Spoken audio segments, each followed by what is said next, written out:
Bismillahirrahmanirrahim. Assalamualaikum warahmatullahi wabarakatuh.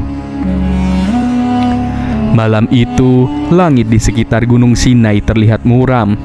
Bintang-bintang seakan menyembunyikan sinarnya, seolah tahu bahwa suatu pengkhianatan besar sedang terjadi di tanah itu.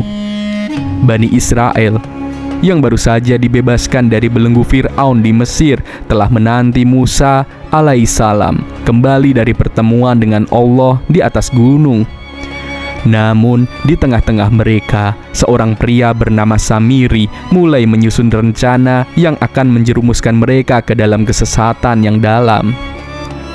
Ketika malam kian sunyi, terdengar bisikan-bisikan di antara kaum Bani Israel.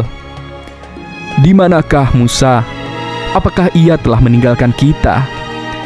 Kegelisahan menyelimuti mereka, dan saat itulah Samiri mengambil alih situasi.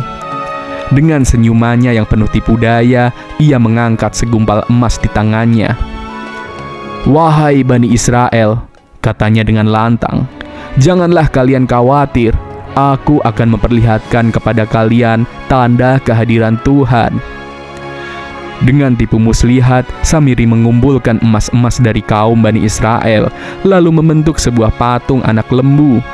Patung itu tidak hanya diam, Samiri berhasil membuatnya mengeluarkan suara seperti lembu, sehingga tampak hidup di mata mereka.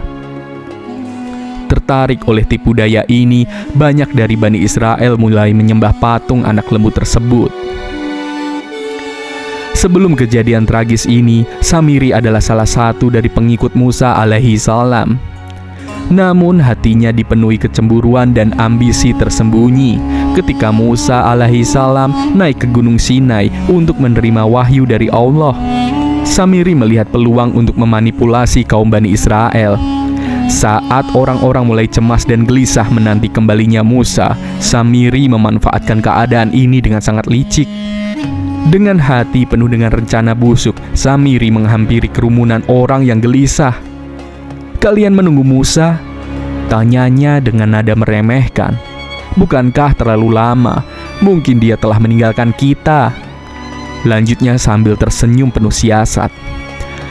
Seorang lelaki dari Bani Israel mencoba menentangnya. "Apa yang kau maksud, Samiri? Musa adalah utusan Allah. Dia pasti kembali membawa kabar dari Tuhan." Namun Samiri tak gentar. "Jika kalian benar-benar percaya, mengapa kalian masih gelisah? Jangan khawatir, aku akan menunjukkan kepada kalian bentuk Tuhan yang bisa kita sembah dan kita lihat," katanya sambil mengumpulkan emas dari mereka yang berada di sekitarnya.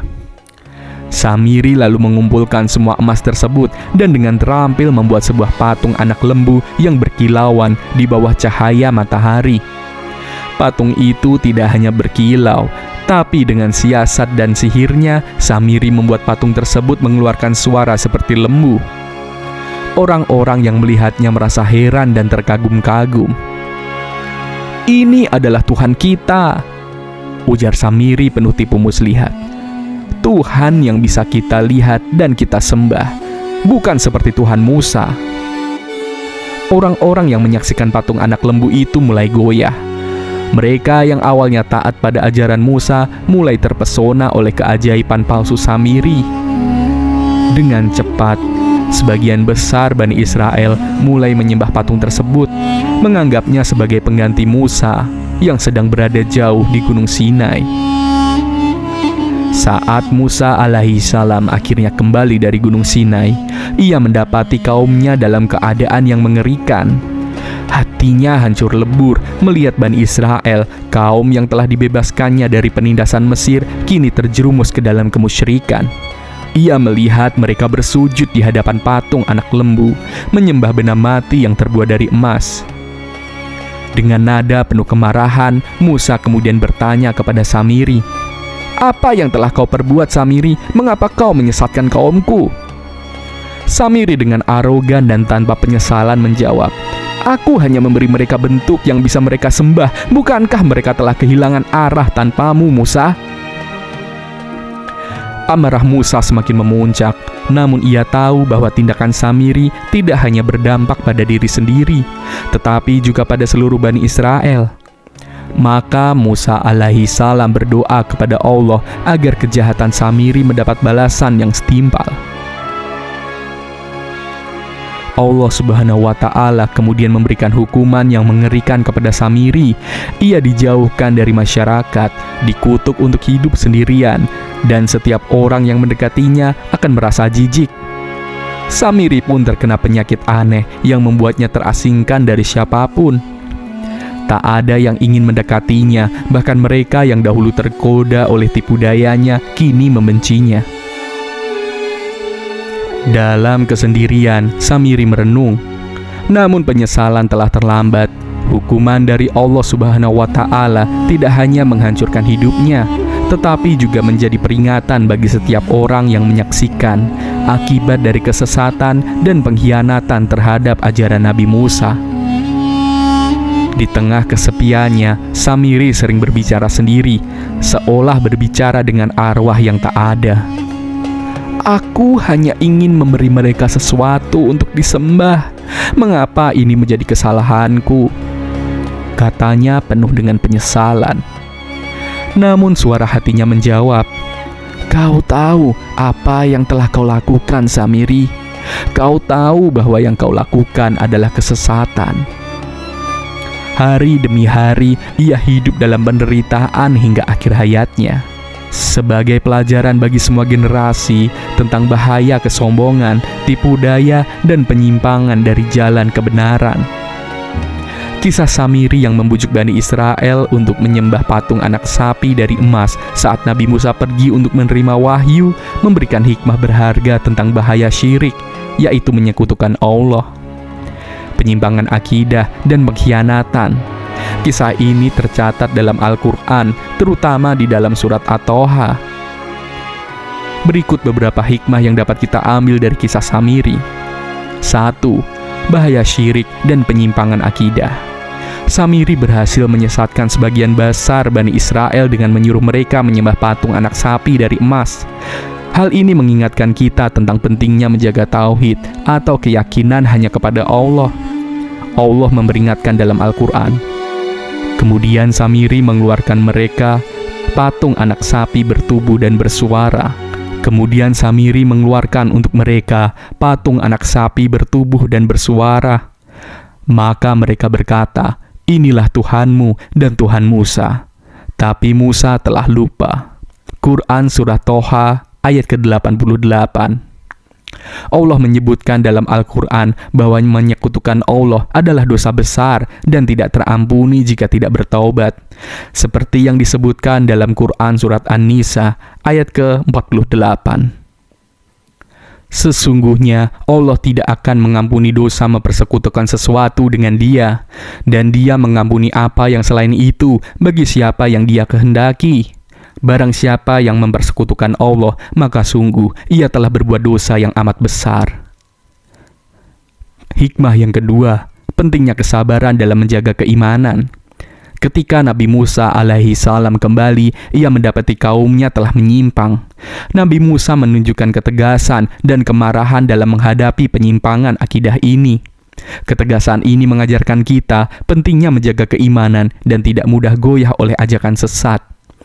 Kesabaran dalam memegang teguh akidah adalah kunci utama bagi seorang mukmin.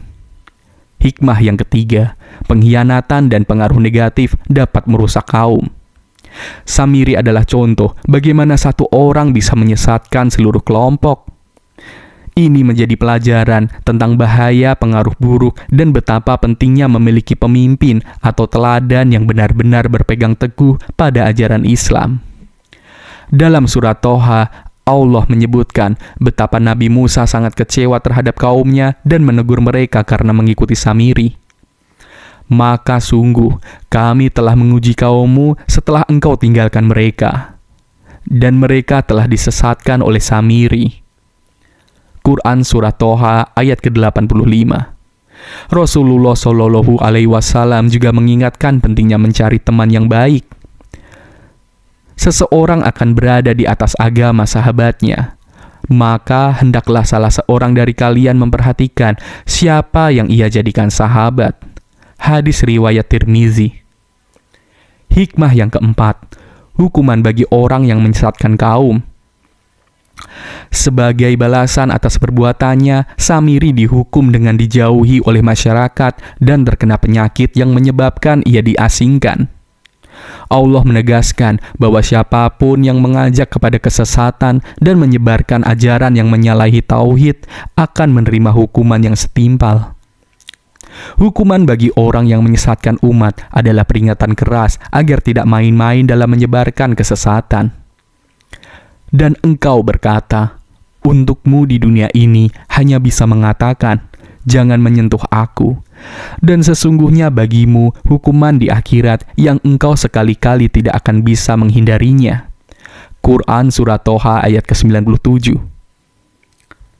Hikmah yang kelima, pentingnya menyadari kesalahan dan taubat.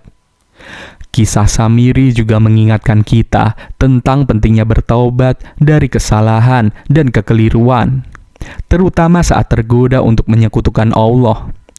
Allah selalu membuka pintu taubat bagi siapa saja yang menyesali dosa-dosanya dan memohon ampun dengan sungguh-sungguh. Namun, jika seseorang tetap dalam kesesatannya seperti Samiri, maka ia akan mendapatkan hukuman Allah. Kisah Samiri menjadi peringatan akan pentingnya menjaga keimanan, waspada terhadap ajakan yang menyesatkan, dan selalu bertaubat atas segala dosa. Semoga kita senantiasa dijauhkan dari syirik dan istiqomah dalam berpegang pada tauhid. Semoga kita semua dalam perlindungan Allah dan mendapatkan pelajaran hidup dari kisah Samiri ini. Amin, amin ya rabbal alamin. Wassalamualaikum warahmatullahi wabarakatuh.